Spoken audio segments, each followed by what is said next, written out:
കഴിഞ്ഞ വീഡിയോയിൽ ഞാൻ പറഞ്ഞിരുന്നു ചൊറ്റാനിക്കര മകം തൊഴാൻ പോകുന്ന കാര്യങ്ങളൊക്കെ. അങ്ങനെ ഞങ്ങൾ ചേച്ചിയുടെ വീട്ടിലെത്തി. ചേച്ചി ഞങ്ങളെ ഇങ്ങനെ വെയിറ്റ് ചെയ്ത് ഇങ്ങനെ നിൽക്കുകയായിരുന്നു. കാരണം ഞങ്ങൾ കുറച്ചൊന്ന് താമസിച്ചു. കാരണം നമ്മൾ കുറച്ച് നേരത്തെ ഇറങ്ങിയാലല്ലേ നമുക്ക് ഇത്രയും ദൂരമൊക്കെ തൊഴുതിട്ട് വരണ്ടേ.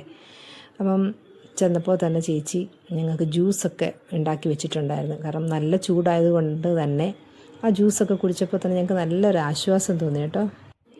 യാത്ര ചെയ്യുമ്പോഴൊക്കെ ഞങ്ങൾക്ക് നല്ല ടെൻഷനായിരുന്നു. കാരണം ഞങ്ങൾക്ക് നന്നായിട്ട് തൊഴാൻ പറ്റുമോ ഇല്ലയോ എന്നൊക്കെ ഒരു പേടി ഉണ്ടാവുമല്ലോ നമുക്ക്. കാരണം കഴിഞ്ഞ വർഷം നമ്മൾ മകം തൊഴുതതാണ്. അപ്പോൾ ആ ഒരു തിരക്ക് നമ്മൾ കണ്ടിട്ടുണ്ട്. അതുകൊണ്ട് തന്നെ ആ തിരക്കിനെ പറ്റി ആലോചിക്കുമ്പോൾ തന്നെ ഒരു ടെൻഷനായിരുന്നു.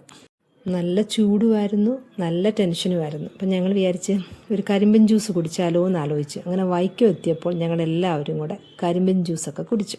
അവിടെ ചെന്നപ്പം ജനങ്ങളെല്ലാം കണ്ട് ചേച്ചി അങ്ങ് ഞെട്ടിപ്പോയി. കാരണം ചേച്ചി ആദ്യമായിട്ടാണ് മകം തൊഴുന്നത്. ഞങ്ങൾ കഴിഞ്ഞ വർഷം തൊഴുതിട്ടുള്ളതുകൊണ്ട് തന്നെ നമ്മൾ കുറച്ച് ഊഹിച്ച് ഇത്രയൊക്കെ തന്നെ തിരക്ക് കാണുമെന്ന് പ്രതീക്ഷയോടുകൂടിയാണ് ഞാൻ ചെല്ലുന്നത് തന്നെ. നല്ല തിരക്കുണ്ടായിരുന്നു. പക്ഷേ ഞങ്ങൾ നന്നായിട്ട് തൊഴുതു എന്നുള്ളതാണ്. തൊഴുതിറങ്ങിക്കഴിഞ്ഞപ്പോഴത്തേക്കും ഞങ്ങൾക്ക് ഭയങ്കര സന്തോഷമായിരുന്നു എന്നുള്ളത്. കാരണം അത്രയും സുന്ദരിയായ ദേവിയെ കാണുമ്പോൾ നമുക്കുണ്ടാകുന്ന എല്ലാ ആഭരണങ്ങളൊക്കെ ഇട്ടിങ്ങനെ ദേവി നിൽക്കുമ്പോൾ കാണുമ്പോൾ വല്ലാത്തൊരു സന്തോഷം തോന്നും. അമ്പലത്തിൽ വന്നതല്ലേ, അങ്ങനെ കടയിലൊന്നും കയറാതെ പോകുന്നത് ശരിയല്ലല്ലോ. അങ്ങനെ കടയിലൊക്കെ കയറി കുറച്ച് സാധനങ്ങളൊക്കെ വാങ്ങി ഞങ്ങൾ വീട്ടിലേക്ക് തിരിച്ചു.